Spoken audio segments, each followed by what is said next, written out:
नमस्कार, मैं जर्नलिस्ट रोहित शर्मा। आप सबका स्वागत है। दोस्तों, प्रधानमंत्री नरेंद्र मोदी भी लाल डायरी के मोह से खुद को अलग नहीं रख पाए और उन्होंने सीकर में जिस तरह से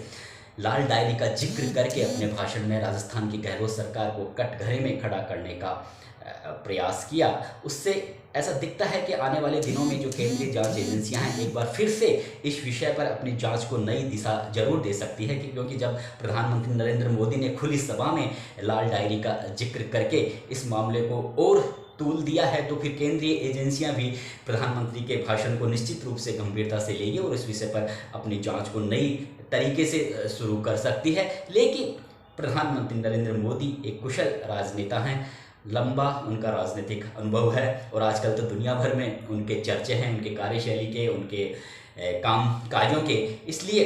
ये ज़रूर है कि वे खुद भी सोचते हैं कि लाल डायरी में ज़्यादा कुछ हासिल होने वाला नहीं है और ये जो लाल डायरी का जो जिक्र किया जा सकता है, जैसा कि अशोक गहलोत भी कहते हैं कि ये सिर्फ कौल कल्पित है, तो नरेंद्र मोदी भी हो सकता है दिल से ये सोचते हों कि ये कौल कल्पित है। लेकिन आप सबको पता है कि आने वाले दिनों में राजस्थान में विधानसभा चुनाव होने वाले हैं और उसके बाद में लोकसभा चुनाव होने वाले हैं, तो ये एक तरीके से मजबूरी बन जाती है विपक्षी पार्टी के नेताओं की कि किस तरह से किसी विपक्ष को या अपने उस विरोधी को किस तरह से एक तरीके से उन्हें कटघरे में खड़ा किया जाए। और जैसे कि राजेंद्र गुड़ा जो खुद कांग्रेस पार्टी के ही विधायक हैं और सरकार में पहले मंत्री भी थे, और जब उन्होंने जानबूझकर इस तरह से आगे बढ़कर खुद इस लाल डायरी का जिक्र किया है और गहलोत सरकार पर निशाना साधा है, तो फिर निश्चित रूप से प्रधानमंत्री नरेंद्र मोदी हो या फिर कोई अन्य भारतीय जनता पार्टी के तमाम नेता इस विषय को अभी छोड़ने वाले नहीं हैं। लेकिन मेरा ये जो वीडियो बनाने का मतलब ये है कि नरेंद्र मोदी भी ये अच्छी तरह से जानते हैं कि ये जो लाल डायरी का जिक्र किया जा रहा है इसमें कुछ ज़्यादा हासिल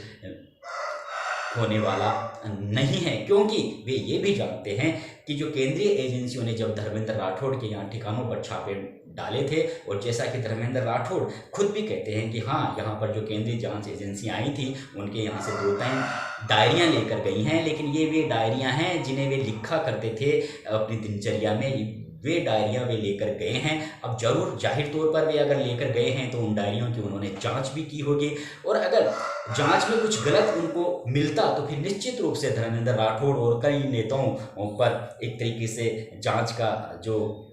दायरा है वह बढ़ जाता और हो सकता है जेल की सलाखों में भी चले जाते कई नेता। लेकिन ऐसा कुछ हमें देखने को नहीं मिला। तो मोदी भी ये जानते हैं कि ये जो लाल डायरी का जो जिक्र किया जा रहा है राजस्थान में राजेंद्र गुड़ा की ओर से, वे कहीं ना कहीं इसमें अगर कुछ आगे बढ़कर जांच एजेंसियां जांच भी करेगी तो मिलेगा कुछ भी नहीं। लेकिन चुनाव है और चुनाव में कैसे कांग्रेस पार्टी को कटघरे में खड़ा किया जाए, राजस्थान में कांग्रेस पार्टी की सरकार है, इसलिए उन्होंने सोचा लगे हाथ अपने भी इस मुद्दे को थोड़ा हवा दे देंगे तो थोड़ा बेटर रहेगा। और वैसे भी ये जो राजेंद्र गुड़ा कांग्रेस पार्टी के ही विधायक थे, कुछ दिन पहले वे राजस्थान सरकार के मंत्रिमंडल में भी शामिल थे, तो फिर लाजमी हो जाता है भारतीय जनता पार्टी के नेताओं का इस मुद्दे को उछालना। लेकिन गहलोत सरकार के जो काम काजों को लेकर जिस तरह से नरेंद्र मोदी ने सीकर में हमला बोला और कहा कि इस डायरी के एक एक पन्ने जब खुलेंगे तो पूरी सरकार के काले कारनामे उजागर हो जाएंगे, तो निश्चित रूप से अब केंद्रीय जांच एजेंसियां भी, क्योंकि प्रधानमंत्री नरेंद्र मोदी ने खुली सभा में ये बात बोली है, तो उनकी भी अब जिम्मेवारी बन जाएगी। हो सकता है आने वाले दिनों में वे राजेंद्र गुड़ा को केंद्रीय जांच एजेंसियां नोटिस देकर उन्हें पूछताछ के लिए बुला भी ले कि ला भैया हमें सौंपिए वो डायरी, हम अब आगे जांच करते हैं। लेकिन ये सिर्फ चर्चाएं हैं और संभावनाएं भी हैं, क्योंकि जब प्रधानमंत्री नरेंद्र मोदी कोई बड़ी सभा में जब उन्होंने इस तरह से बोला है तो फिर निश्चित रूप से केंद्रीय जांच एजेंसियों पर राजस्थान की जनता की ही नहीं बल्कि पूरे देश भर की जनता की अब निगाहें टिक गई है कि क्या केंद्रीय जांच एजेंसियां राजेंद्र गुड़ा को नोटिस देकर उन्हें पूछताछ के लिए बुलाएगी या फिर लाल डायरी सुपुर्द करने के लिए उन्हें कहेगी। और अगर राजेंद्र गुड़ा अगर लाल डायरी अगर उनके पास में है जिसका वे जिक्र कर रहे हैं, अगर वे सोचते हैं तो अपराधी तो वे भी हैं, क्योंकि इतने दिनों तक उन्होंने वो छुपा कर क्यों रखी और फिर क्यों वो सीआरपीएफ के कड़े पहरे के बीच में जिस तरह से उस समय एक तरीके से जांच चल रही थी केंद्रीय जांच एजेंसियों की, तो आपने एक तरीके से वहाँ पर फर्जीवाड़ा किया, 420 की 120 बी की के तहत आपका ये सारा काला कारनामा हुआ उस समय जो आपने कार्रवाई की, तो फिर निश्चित रूप से राजेंद्र गुड़ा भी एक तरीके से उन्होंने भी एक तरीके से अपराध तो किया है, जैसा डॉक्टर महेश जोशी ने कहा है, जल संसाधन मंत्री जो राजस्थान के हैं और अशोक गहलोत के काफी करीबी हैं। मेरा ये जो वीडियो बनाने का मतलब ये है कि आखिर नरेंद्र मोदी भी ये जानते हैं कि ये जो लाल डायरी का जो जिक्र किया जा रहा है इसमें जो चाहिए केंद्रीय जांच एजेंसी को ऐसा कुछ मिलेगा नहीं, क्योंकि ये एक बनी बनाई कहानी सी दिख रही है। और अगर मान लो उनके पास में कुछ पन्ने हैं भी तो उसमें कुछ ऐसा ज़्यादा नहीं है। अगर ऐसा ज़्यादा होता तो निश्चित रूप से राजेंद्र गुड़ा अब से पहले, क्योंकि उन्हें जो डिपार्टमेंट मिला हुआ था सरकार में, जो ओहदा उन्हें मिला हुआ था मंत्रिमंडल में, उस डिपार्टमेंट से वे खुश नहीं थे। अगर उन्हें उस डायरी में ऐसा कुछ बहुत बड़ा मसाला मिल जाता तो वे निश्चित रूप से अपनी मांग मनवाने के लिए या फिर कैबिनेट में अच्छा डिपार्टमेंट हासिल करने के लिए वे गहलोत पर दबाव बना सकते थे, लेकिन उन्होंने ऐसा कुछ नहीं किया। और आप सबको पता है राजस्थान विधानसभा में बर्खास्त होने से पहले उन्होंने सचिन पायलट के साथ में वे 7-8 महीने से लगे हुए थे, उस समय भी उन्होंने लाल डायरी का कहीं कोई जिक्र नहीं किया। तो फिर बर्खास्त होने के बाद में ही उन्होंने ये लाल डायरी का जिक्र क्यों किया, ये काफ़ी सोचने वाली बात है। हो सकता है उनके पास में हो कुछ पन्ने हो, और लेकिन उन पन्नों में ऐसा कुछ लगता नहीं कि कुछ ज़्यादा विषय है। अगर कुछ अनैतिक, असंवैधानिक या अनैतिक उसमें कुछ विषय होते या कुछ एंट्रियां होती तो फिर निश्चित रूप से राजेंद्र गुड़ा प्रेस कॉन्फ्रेंस करके भी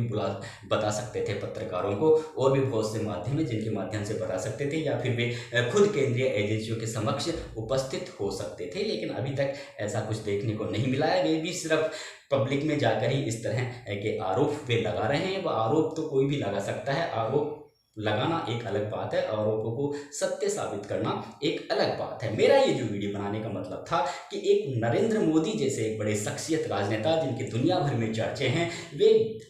उन्होंने भी ऐसी क्या आवश्यकता पड़ गई थी कि जब भी इस पूरे मामले का ठीक तरह से खुलासा नहीं हुआ है कि लाल डायरी है या नहीं है, लेकिन उसके बावजूद उन्होंने उस सभा में उस लाल डायरी का जिक्र किया। तो ऐसा क्या कारण था? देखिए, चुनाव नज़दीक है, विधानसभा चुनाव बिल्कुल कुछ महीनों बाद होने वाले हैं, लोकसभा चुनाव अगले साल होने वाले हैं, और एक तरीके से नरेंद्र मोदी ने राजस्थान भाजपा की कमान अपने हाथों में ले ली है। प्रधानमंत्री वे देश के जरूर हैं, लेकिन पहले से ही ये क्लियर हो चुका है कि राजस्थान नहीं अन्य स्टेटों में भी प्रधानमंत्री नरेंद्र मोदी के चेहरे पर ही भारतीय जनता पार्टी चुनाव लड़ेगी। और वे ये भी जानते हैं कि राजस्थान में भाजपा के हालात ठीक नहीं हैं, सीनियर नेताओं के बीच में जरूर टकराव के हालात बने हुए हैं। इसलिए अब राजस्थान में मोर्चा संभालना ही पड़ेगा, क्योंकि इस समय वर्तमान में 24 उनके पार्टी के विधायक हैं। इसलिए लोकसभा चुनाव में इसी तरह का नतीजा बना रहे, इसलिए उन्होंने पूरी तरह से चुनावी बागडोर अपने हाथों में ले ली है। लेकिन वे ये भी जानते हैं कि अशोक गहलोत सामने एक बहुत बड़ी चुनौती है। और आप सबको पता है कि चाहे अशोक गहलोत हों और चाहे नरेंद्र मोदी हों, नरेंद्र मोदी प्रधानमंत्री बनने से पहले उन्होंने जिस तरह से गुजरात को किस तरह से एक विकास मॉडल के रूप में पूरे दुनिया भर में उन्होंने स्थापित करने के उनके चर्चे रहे। निश्चित रूप से कई तरह के, जब वे मुख्यमंत्री थे तो वहाँ पर कई तरह की समय समय पर प्राकृतिक आपदाएं आई और एक तरीके से गुजरात तबाह हो गया था, लेकिन उसके बाद में उन्होंने वहाँ पर शानदार काम किए। और कांग्रेस पार्टी के सभी नेता अंदर के दिल से उनकी जरूर ये तारीफ किया करते थे कि हाँ, गुजरात में मुख्यमंत्री नरेंद्र मोदी ने अच्छा काम किया है। बाहरी तौर पर तो आप कर नहीं सकते क्योंकि ये जो राजनीतिक मामला जो आ जाता है, लेकिन उन्होंने बहुत अच्छा गुजरात को बहुत ही अच्छी पोजीशन में लाकर खड़ा किया जब वे मुख्यमंत्री थे गुजरात के, और 3 नहीं 4थी बार वे मुख्यमंत्री बने थे। इसलिए गुजरात की जनता भी का भी उन्हें भरपूर समर्थन मिला, और जो गुजरात में उन्होंने करके दिखाया उसी की बदौलत 2014 में वे देश के प्रधानमंत्री बने। देश की पब्लिक को ये उम्मीद थी कि हिंदुस्तान गुजरात की तरह हिंदुस्तान को भी वे चमका कर रखेंगे। इसी आशा के साथ उन्होंने एक तरीके से नरेंद्र मोदी के चेहरे पर वोट डालें। और ये सब तमाम चीज़ें जो कांग्रेस पार्टी है और तमाम जो विपक्षी दल है वो भी जानते हैं। लेकिन ठीक उसी तरह से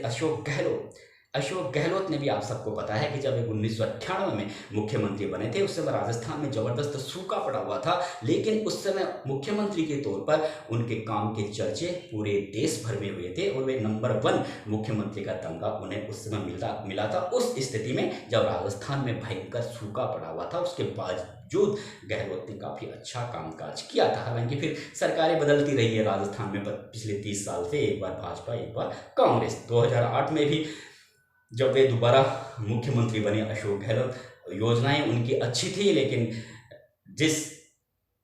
दमदार तरीके से उन्होंने सरकार बनाई, उसी दमदार तरीके से फिर अगले चुनावों में उन्हें 2013 के चुनावों में उन्हें हार का सामना भी करना पड़ा, यानी 21 सीटों पर कांग्रेस पार्टी आ गई थी। तो ये जो प्रक्रिया है, ये जो सिस्टम बना हुआ है राजस्थान की राजनीति में पिछले 30 साल से, एक बार कांग्रेस एक बार भाजपा, ये बिल्कुल अनवरत रूप से चला आ रहा है। लेकिन मुख्यमंत्री के तौर पर अशोक गहलोत ने पिछले 2 जो शासनकाल थे वे भी बहुत अच्छे थे। इस बात को तमाम जो विपक्षी दल हैं वो अच्छी तरह से जानते हैं। और अभी वे जिस तरह से उन्होंने कोरोना का मैनेजमेंट किया, तो प्रधानमंत्री नरेंद्र मोदी ने खुद उनके काम की तारीफ की। और उन्होंने अभी वर्तमान शासनकाल में गहलोत ने जो सभी बजट प्रस्तुत किए हैं, वे बजट काफ़ी लाजवाब हैं। किसानों के लिए अलग बजट पारित किए हैं। हर क्षेत्र में जो बजट की अगर हम बात करें, वर्तमान शासनकाल के तमाम बजट उनके काफ़ी ऐतिहासिक और शानदार रहे हैं। हालांकि ये बात अलग है कि सरकारी भर्तियों में पेपर लीक के मामलों को लेकर और किसानों की कर्ज माफ़ी को लेकर और कानून व्यवस्था को लेकर कहीं ना कहीं राजस्थान सरकार जरूर पीछे रही है और इन मुद्दों को भारतीय जनता पार्टी जोर शोर से उठाए हुए भी है। लेकिन जहां तक प्रदेश की जनता को अगर योजनाओं को समर्पित करने की कोई बात आती है या बजट पेश करने की बात आती है, तो अशोक गहलोत के बजट काफ़ी शानदार रहे। और उनके जो बजट या उनकी योजनाओं की जो नकल है वो देश में अन्य राज्य की सरकारें भी कर रही है। इसलिए नरेंद्र मोदी ये जानते हैं कि अशोक गहलोत कोई मामूली शख्सियत नहीं है राजस्थान में, उनके सामने एक बहुत बड़ी चुनौती है। और भारतीय जनता पार्टी की राजस्थान इकाई में ज़बरदस्त इस समय घमासान की स्थिति मची हुई है। और जो भाजपा हाईकमान अभी पूरी तरह से वसुंधरा राजे को आगे करके चुनाव फेस करने के बारे में पूरी तरह से सोच भी नहीं रहा है। तो इस स्थिति में अशोक गहलोत को या अशोक गहलोत की सरकार को कैसे कटघरे में खड़ा किया जाए, कैसे राजस्थान की जनता में अशोक गहलोत की सरकार की छवि को जबरदस्त तरीके से नुकसान पहुंचाया जाए, तो शायद इसी उद्देश्य से उन्होंने सीकर में लाल डायरी का जिक्र करके गहलोत सरकार को कटघरे में खड़ा करने का प्रयास किया। क्योंकि वे जानते हैं कि अशोक गहलोत की जो योजनाएं हैं और जो उनकी चुनावी रणनीति रहती है, जो उनकी कार्यशैली रहती है, और जिस तरह से उन्होंने अपनी ही पार्टी में सचिन पायलट को काफ़ी बैकफुट पर धकेल दिया है। और वे ये भी जानते हैं कि अशोक गहलोत कांग्रेस पार्टी के इस समय टॉप के नेता हैं। वे ये भी जानते हैं कि अगर सचिन पायलट का विषय राजस्थान में नहीं छाया हुआ होता और सचिन पायलट जिस तरह से अगर राजस्थान में अपनी ही पार्टी की सरकार को लेकर नाराजगी जाहिर नहीं करते, तो हो सकता है अशोक गहलोत केंद्र में आकर मल्लिकार्जुन खड़गे की जगह खुद कांग्रेस पार्टी की बागडोर अपने हाथ में ले लेते, जैसा कि सोनिया चाह रही थी ऐसा, लेकिन ऐसा नहीं हुआ। ये सारी चीज़ें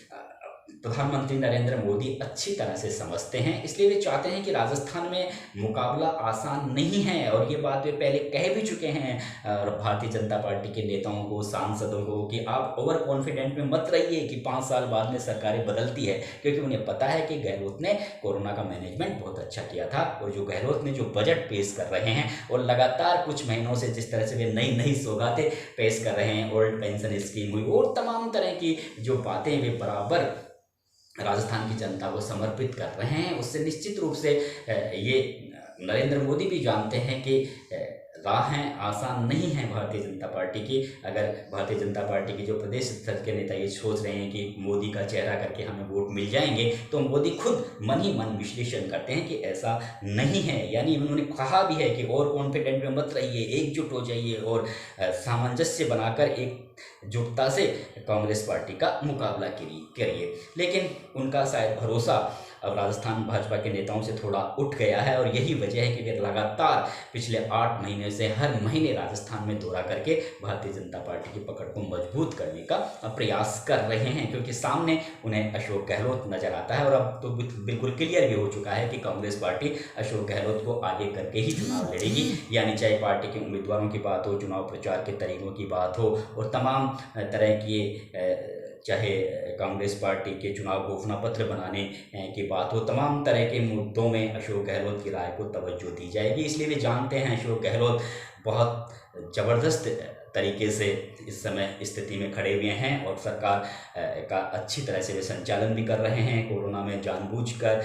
कोरोना में प्रधानमंत्री नरेंद्र मोदी ने खुद उनके काम की तारीफ की थी। इसलिए यही वजह रही कि उन्हें ना चाहते हुए भी, जबकि लाल डायरी को लेकर कोई स्थिति क्लियर नहीं हुई है, लेकिन ना चाहते हुए भी ये जानते हैं कि कैसे और किस तरह से अशोक गहलोत सरकार को कटघरे में खड़ा किया जाए, इसलिए उन्होंने लाल डायरी का जिक्र किया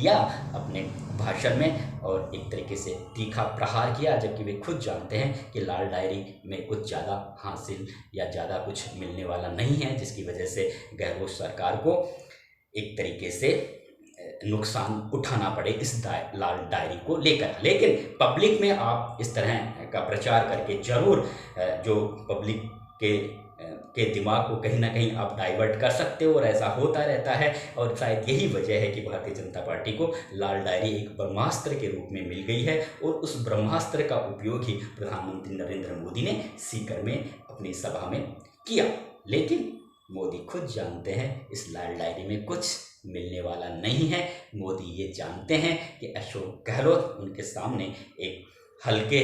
एक तरीके से नेता नहीं है कांग्रेस पार्टी के, इसलिए मुकाबले को कैसे आसान बनाया जाए, कैसे भारतीय जनता पार्टी के रास्ते को थोड़ा आसान बनाया जाए, इसी मकसद से उन्होंने लाल डायरी का जिक्र करके इस मामले को तूल देने की कोशिश की। नमस्कार दोस्तों।